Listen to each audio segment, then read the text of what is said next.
Olá, amigas e amigos que curtem, que compartilham o nosso programa semanal de debates que realmente importam na esfera pública, o nosso Cena Legislativa, que está nas redes sociais, está na TV Câmara Fortaleza e toda semana traz um tema de impacto, uma discussão que você deve conhecer.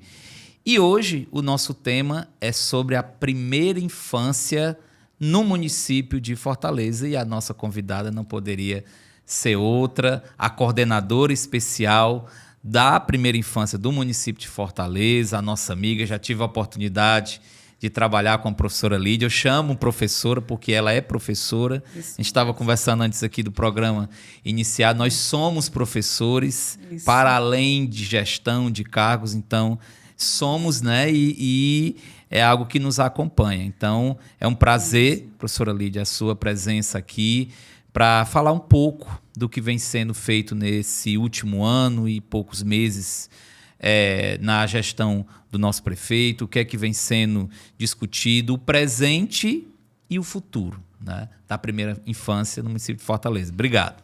Professor Cleiton, eu que agradeço a oportunidade mais uma vez, né? Já tive a oportunidade da gente conversar um pouco aqui na época que eu era diretora da Unipasse e hoje, como coordenadora especial da primeira infância dentro do município de Fortaleza, estou à frente da política municipal da primeira infância e, assim, com muito orgulho, porque é uma pauta que eu já trabalho na academia, sou professora, o meu maior orgulho é esse título de professor, né? E é uma pauta que eu já trabalhava na academia e hoje eu estou olhando o outro lado, né? Que é o lado das políticas públicas direcionadas para as primeiras infâncias, que a gente só não tem uma, a gente trabalha com todas as infâncias, né? E para mim, é um prazer enorme a gente poder apontar, trazer, apresentar a importância que essa fase de vida tem para o indivíduo como um todo, para o ser humano, e, principalmente, dar foco às ações que a política pública municipal de primeira infância hoje está tendo, né? E está trabalhando. Pensando na política pública da primeira infância, Lídia, eu queria que você falasse uma coisa que eu acho que perpassa muito o seu trabalho, que é a ideia de que a primeira infância ela tem que estar presente nas ações de todas as secretarias. Isso. Num município do tamanho e da complexidade de Fortaleza, como é para o nosso público aqui? Como é que isso funciona? Quando você fala, por exemplo, você vai trabalhar as ações da primeira infância na saúde, na educação, como é que isso perpassa em termos de construção institucional e como é que você faz esse trabalho, né? Porque isso também envolve a discussão com os secretários dos municípios, do município, com equipes que são distintas também. Isso. É uma engenharia, né, Lídia? É uma engenharia e é muito desafiante, porque a Coordenadoria Especial da Primeira Infância é um órgão que está ligado ao gabinete do prefeito. Tem um status de secretaria, então eu sou chamada de secretária. Mesmo sendo de uma coordenadoria especial, esse status de secretaria me permite um diálogo mais próximo com meus colegas secretários, porque a política municipal da primeira infância ela é intersetorial. Sim. Eu não posso falar de infância e seus cuidadores sem conversar com todas as outras pastas que a prefeitura tem. Então, a gente trabalha assim com foco na intersetorialidade. Dentro da CESP, da Coordenadoria Especial da Primeira Infância, professor Cleiton, nós temos 2 mecanismos de governança que são muito eficientes. A gente tem o GTI, que é o Grupo Técnico Intersetorial, que nesse Grupo Técnico Intersetorial nós temos um ponto focal de cada secretaria e órgão da Prefeitura, para que a gente possa conversar sobre as ações que esses órgãos executam de forma direta ou indireta. O primeiro trabalho nesse contexto interno foi conversar com com esse grupo novo que entrou com essa gestão, com essa nova gestão do prefeito Evandro, e esse grupo novo entender, né, essa relação que todos os órgãos da prefeitura têm que ter com a primeira infância.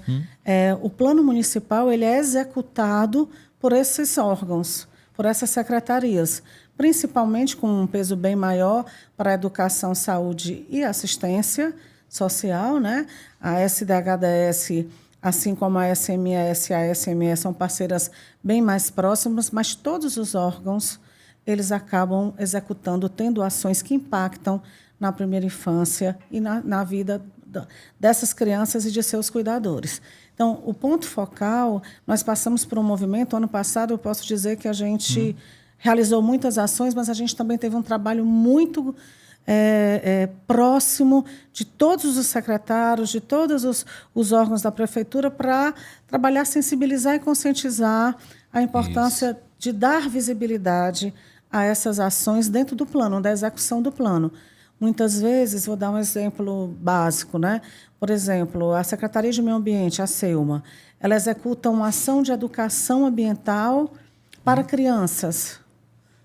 Isso é um impacto, isso gera impacto na primeira infância, e esse impacto, o impacto dessa ação, eu preciso monitorar, acompanhar e até propor melhorias, numa conversa muito próxima do secretário e do seu grupo, para que a gente possa estar ofertando ações cada vez mais com mais qualidade para a nossa primeira infância, para os cuidadores que estão dentro do nosso município.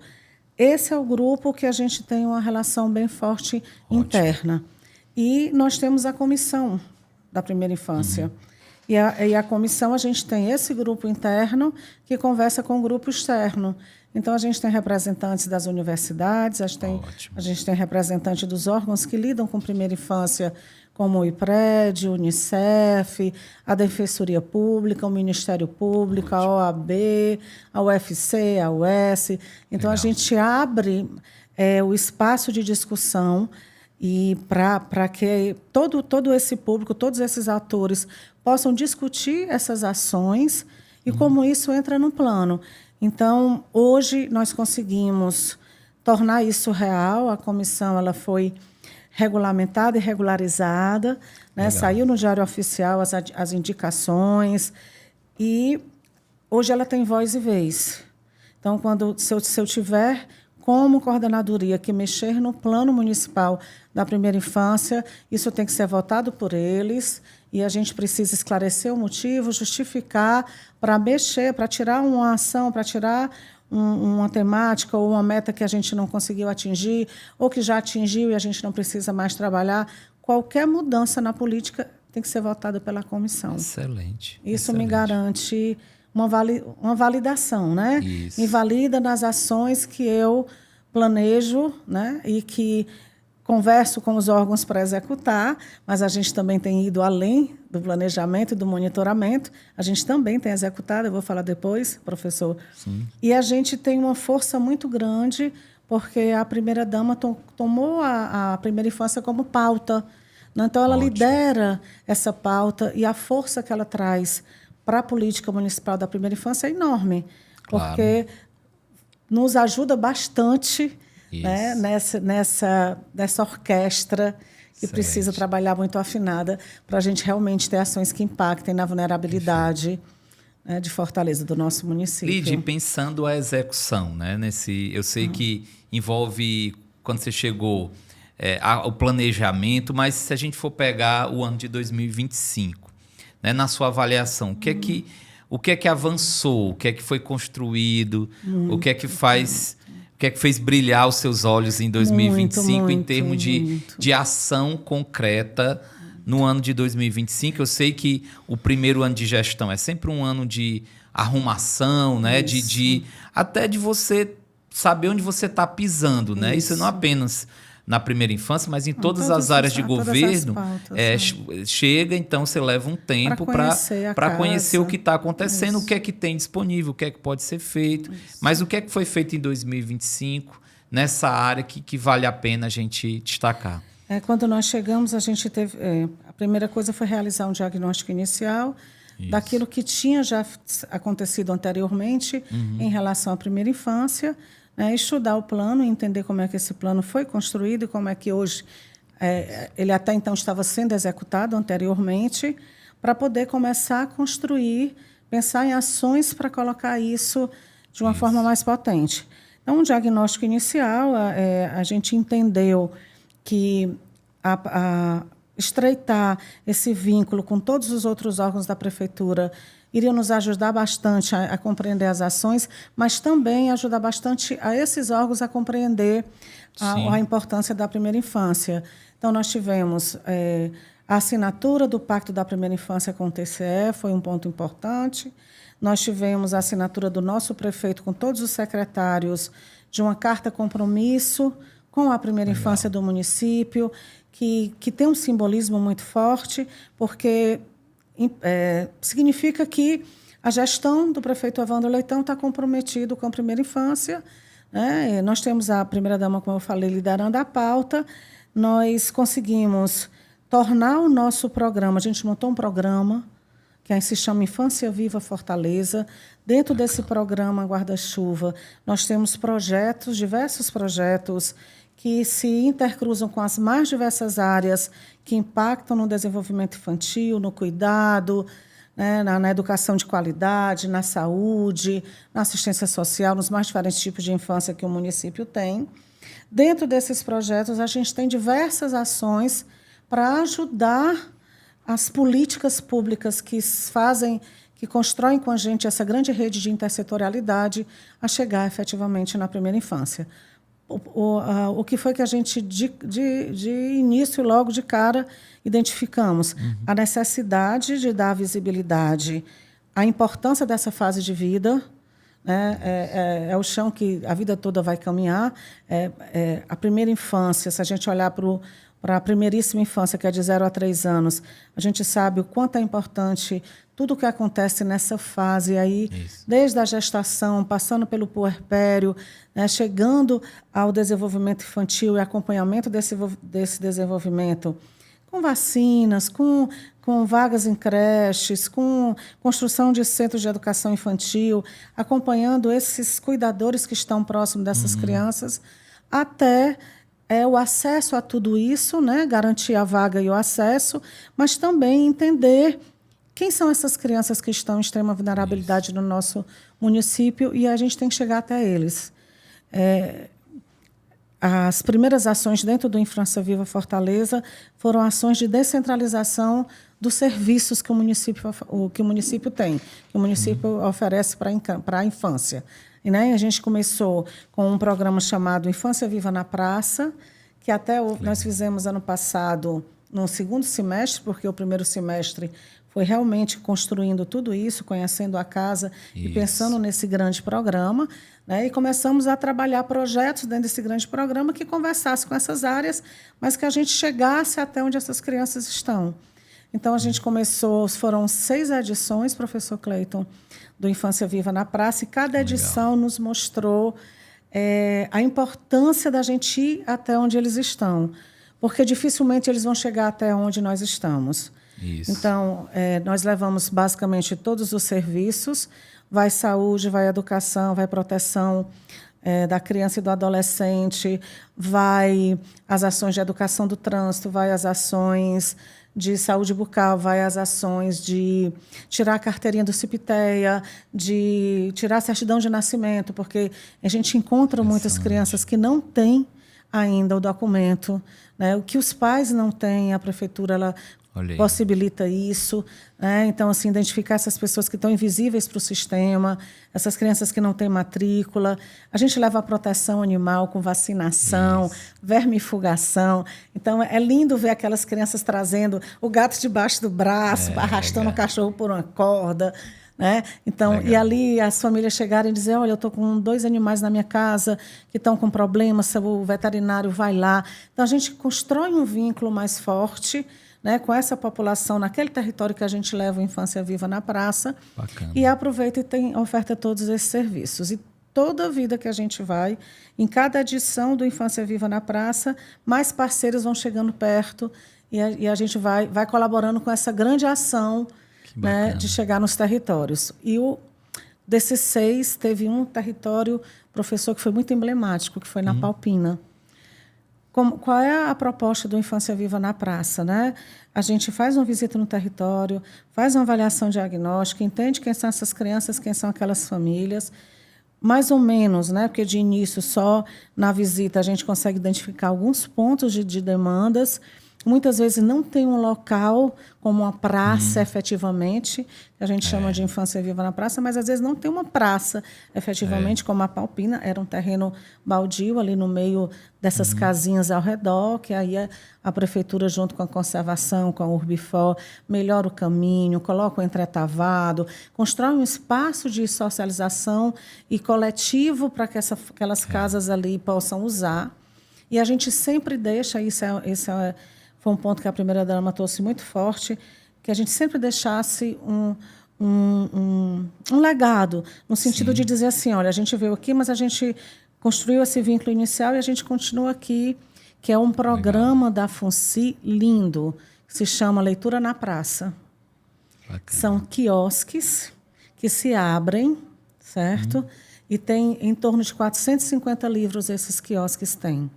Né? E esses quiosques, eles ficam geralmente numa praça, num lugar público, né, que é a leitura na praça, tem um tapetinho, tem os fantoches, tem uma pessoa da comunidade, que é o adotante, que se responsabiliza por abrir, fechar, cuidar. Sim. Determinados horários, a gente conversa com ele nessa parceria com a gerência da primeira infância da FUNCI, uma parceria fantástica, de construir um sentimento de pertencimento com esse adotante, ele saber Bacana. Que ele está adotando não é um trabalho para ele, mas é uma função social que ele exerce dentro da comunidade dele. A prefeitura está ali junto com a FUNCI para o que ele precisar, a gente dá todo o suporte, né? E lá a gente deixa o quiosque e fica retornando para conversar com a comunidade sempre que possível, porque o quiosque seria a porta aberta para a comunidade, no sentido da gente entender como é que está e quais são as demandas. É muito legal. A política ganha áreas de um ecossistema, né? Envolve a comunidade, a família, né? Todo o entorno, né? Assim, ganha. E aí, Lídia, eu pergunto, você colocou agora aqui o que foi feito, né? A gente fez esses 6. As ações. Isso, muitas parcerias com os órgãos internacionais para projetos. Bacana. Entrando em editais, nós ganhamos o Rotas da Infância, que é tornar o entorno da escola mais seguro, mais lúdico, mais agradável para a criança e para a família. O primeiro que a gente ganhou o edital vai sair agora... É ali no centro da Alba Frota, para Parque da Criança. Foi feito um estudo que aquele terminal que fica logo ao lado da Cidade da Criança, né, do Parque da Liberdade, as famílias chegam ou de ônibus ou de bicicleta para levar suas crianças para a escola da Alba Frota, né? E o caminho é aquele, eles cruzam o parque, né, e chegam até a escola. Então, aquele caminho de sair lá do terminal, passar por dentro da cidade, ou ir mesmo pela calçada, pegando a 25, né? Foram 3 rotas que foram identificadas como as mais usadas para chegar até a escola. A gente conseguiu fazer um projeto com o BICE, que é um parceiro nosso, que a gente vai tornar o trânsito mais calmo. A gente vai tirar um pouco do espaço do carro para dar um pouco mais de espaço para essa família na calçada, a iluminação mais baixa para facilitar a segurança, os banquinhos para poder se sentarem, as pinturas bem lúdicas para a criança ter o prazer de chegar e sair da escola. Esse é um projeto piloto, que o segundo já está sendo escalado para o Jardim Guanabara. E a ideia é que a gente faça isso em todos os territórios.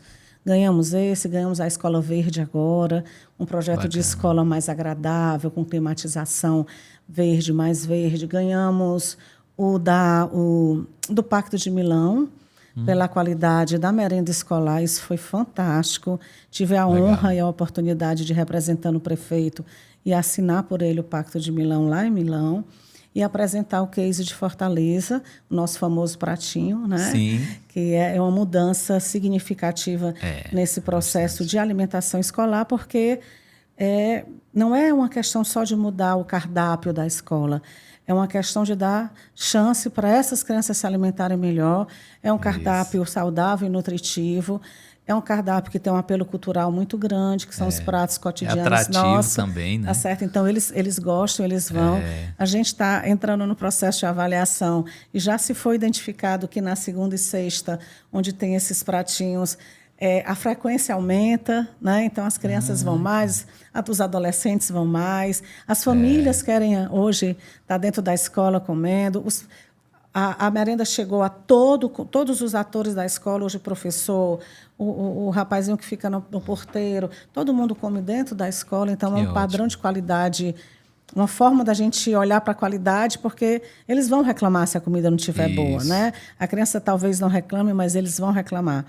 E a ideia a ideia não, né? O conceito de quanto isso pode impactar no desenvolvimento infantil e numa mudança de hábito. Né? Então, sai o recheado, sai o xilito, a fruta que antes era merenda entra como sobremesa, vem uma alimentação mais saudável. E aí a gente vai olhar daqui a alguns anos, né? O resultado realmente a gente vai poder ver daqui a alguns anos essa mudança de hábito alimentar, né? Que essa criança vai levar da escola para casa, que essa criança vai levar da infância para a adolescência e da adolescência para a vida adulta. Então, o Evandro foi eleito prefeito campeão lá no Pacto de Milão e foi muito legal.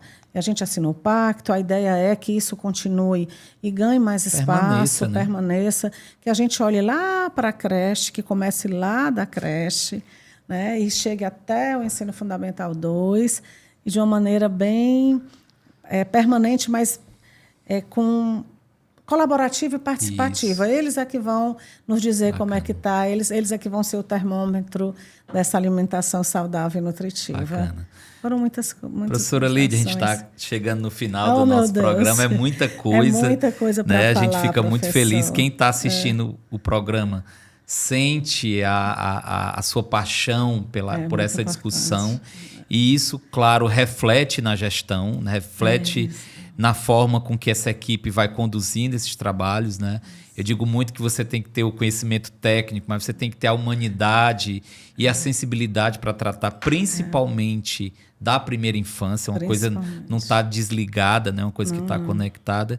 E eu agradeço a sua presença, professora, e já quero aproveitar para convidá-la para, pelo menos com 2 anos de ação, a gente fazer um balanço. Eu acho muito importante, porque como é uma política pública, ela precisa também ser avaliada, né? Isso. E a imprensa, a gente que faz esse papel de comunicação, a gente é parceiro nisso, né? Assim, o nosso papel é também estar junto dos órgãos públicos fazendo essa avaliação, porque dá um sentido de transparência, de democrática, né? Você está falando com o fortalezense, mas também não só com o fortalezense, porque Fortaleza é uma cidade que acaba trazendo todo mundo aqui da região metropolitana, então você fala com Caucaia, fala com Maracanaú, e é muito importante conhecer e depois, por isso que eu aproveito para convidá-la aqui de público para fazer uma avaliação, pelo menos com 2 anos, né? Assim, fazer um balanço. Sim. Eu fico muito feliz. Deixa eu aproveitar ali, daqui alguns dos produtos que a gente tem lá produzido com as nossas ações, né? Tem um pouquinho que é a CESP, tem alguns livrinhos que a gente produziu para que as pessoas entendessem, por exemplo, o transtorno do espectro autista na primeira infância, né? Com linguagem simples, de uma maneira bem fácil, uma boa professora. Aqui, professor. Pode, por favor, é seu, fico muito feliz. Né? Nós estamos montando o Observatório da Primeira Infância, professor. Todo esse material vai estar disponível lá. Como boa professora, né?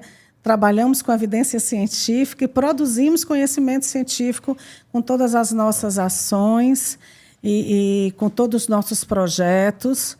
O 300 anos de Fortaleza agora, o lançamento do Observatório vai estar dentro dos 300, uma das ações dos 300 anos de Fortaleza.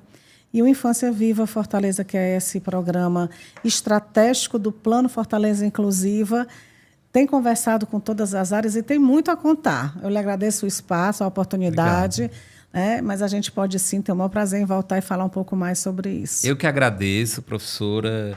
Foi uma aula, né? Assim, ela é professora, então, e para sempre será, né? Porque professora